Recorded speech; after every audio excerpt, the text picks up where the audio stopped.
सर्दी का मौसम जैसे ही शुरू होता है ना, बच्चों को कफ और कोल्ड भरने लगता है। यानी कि कफ ज्यादा बढ़ जाता है, छाती में बलगम जैसी होने लग जाती है और छाती खर खर जैसी आवाज आने लगती है छाती में। बच्चा परेशान हो जाता है, माएं समझ नहीं पाती है कि हम क्या करें। कई बार हम दवाइयां दे देते हैं तो वो बच्चों के लिए नुकसान हो जाता है। आज मैं आपको वो घरेलू टोटका बताऊंगी जो हमारी दादी नानियां अक्सर हमारे साथ किया करती थी। वो घरेलू टोटका जो हम खाने के लिए नहीं, सिर्फ शरीर के ऊपर ही लगाएंगे, जिसकी वजह से जो कफ और कोल्ड जमा हुआ है, आपकी छाती में बलगम जमी हुई है, वो बच्चे के पोटी के रास्ते से सारा बाहर सुबह ही निकल जाएगा। इसे जानते हैं आप? ये है जायफल। बड़ी आसानी से पंसारी की दुकान में मिल जाएगी, हर दुकान में ये आसानी से मिल जाती है, मसालों में ये यूज आती है।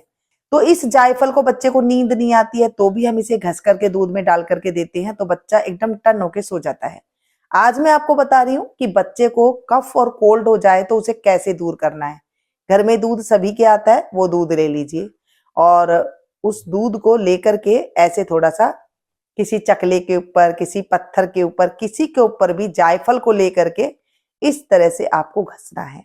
और इसे जब तक घसना है, जैसे ये चंदन हो जाता है ना घस करके, ऐसे ये बन जाए, मतलब गाढ़ा गाढ़ा एक लेप जैसा बन जाए। इस लेप को लगाना कैसे है और किस किस जगह पर लगाना है, जिससे कि बच्चे को कोई तकलीफ भी ना हो। और इसे बच्चे क्या, बड़ी उम्र के जो बच्चे हैं आपको उसको भी लगा दे सकते हैं, बुजुर्ग है ना उनको भी आप ये लगा दीजिएगा, बड़ा अच्छा उन्हें फायदा देगा। और इसे ना आप खुद भी लगा सकते हैं। मान लीजिए आपको दवाई कोई रिएक्शन करती है, मतलब दवाई आपको सूट नहीं करती है, कई बार ज्यादा दवाइयां ले लेते हैं तभी भी दिक्कत आ जाती है, या घर में दवाई नहीं है तो क्या करें, तब आप ये जायफल का यूज ले सकती हैं। इस जायफल को दूध के साथ एकदम क्रीम जैसा बना लेना है, एक पेस्ट जैसा बना लेना है, जैसे कि दवाई का रूप होता है, और उसके बाद आपको इसे यूज में लेना है। मान लीजिए बच्चा, कई बार बड़ा बच्चा हो जाता है, उसे नींद नहीं आती है, या कईयों को नींद नहीं आती है ना, तो ये जो जायफल रगड़ रहे हैं, इसी में से जरा सा जायफल आप चम्मच में लीजिए और दूध में मिला दीजिए और उन्हें पिला दीजिए, जिन्हें नींद नहीं आती है। ज्यादा मात्रा में नहीं देना है, थोड़ी ही मात्रा में देना है इसे। ये नुकसान भी नहीं करेगी और आराम से उन्हें नींद आ जाएगी। ऐसे हमारी दादी नानियां बचपन में बच्चों के साथ किया करती थी। चलिए जी, मैं पुराने जमाने की रेमेडिया रेसिपियां आप लोग के साथ शेयर करती हूँ। आप लोग को कैसी लगती है ये जरूर कमेंट करके बताया करें। चलिए जी, इसे देखिए मैं रगड़ रही हूँ। ये चकला है ना, थोड़ा प्लेन है तो इसके ऊपर थोड़ा सा टाइम लगता है। जो चंदन घसने वाला आता है हमारे पास, उससे भी आप रगड़ लेंगे, जिसमें चंदन रगड़ते हैं हम, तो उसमें बड़ी आसानी से जल्दी हो जाता है। इसमें 5 मिनट मुझे लगे हैं और ये बहुत अच्छे से, देखिए ऐसे करके हमारे पास ये तैयार हो गया।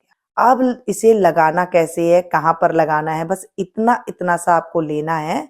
और लेने के बाद आपको बच्चे के 4 जगह पर लगानी है। 4 जगह लगाएंगे और उसके शरीर से बलगम, कफ, कोल्ड जो लगा के सोएगा, और सुबह उठने के बाद उसका सारा कफ कोल्ड पोटी के रास्ते से बाहर निकल जाएगा। सुबह आप देखेंगे। सबसे पहले आप उसकी भौएं होती है ना, आंख के ऊपर जो बाल है, बस उसके ऊपर आप थोड़ा थोड़ा सा लगा दीजिए, हल्का हल्का बस उसकी मालिश कर दीजिए आंखों की भौहें के ऊपर।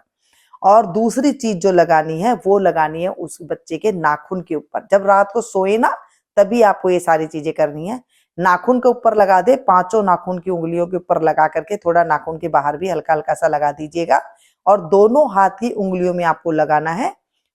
और उसके बाद हम तीसरी जगह लगाएंगे पैर के नाखूनों में, और उसके बाद हम लगाएंगे पैरों के तलवे पर। इस तलवे पर अच्छे से लगा दीजिएगा, और उसके बाद जो है उस बच्चे को रात को लिटाकर सुला दीजिए। वो गहरी नींद तो सोएगा ही सोएगा, साथ में जो कफ कोल्ड है वो उसका 1 दिन में ही आपको 80% रिजल्ट दिखाई देगा।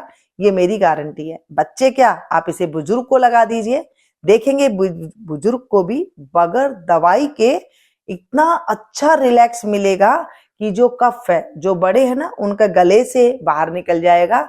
जो छाती में जमा हुआ होगा ना बहुत ज्यादा, वो कई बार बड़ों के तो वो निकाल देता है खकार के रूप में, तो वो उस तरह से निकल जाएगा। इतनी बढ़िया रेमेडी है ये आज के युग में छिप चुकी है।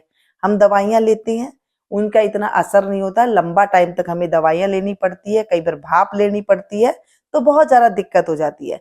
जब इस तरह की रेमेडी लेते हैं तो कफ को खींच कर ये बाहर निकाल करके लाता है जायफल, जो हम अक्सर गरम मसालों में, चावल में, किसी सब्जी में और इन चीजों में डाल करके खाते हैं, इसीलिए क्योंकि उससे कफ ना बने।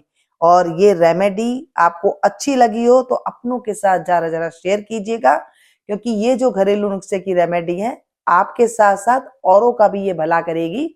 और बच्चे भी जो है दवाई से जो जिनको परेशानी होती है, जो मायों को, छोटे बच्चों की माओं को, उनको फायदा मिलेगा और वो आपको भर भर के दुआएं देगी।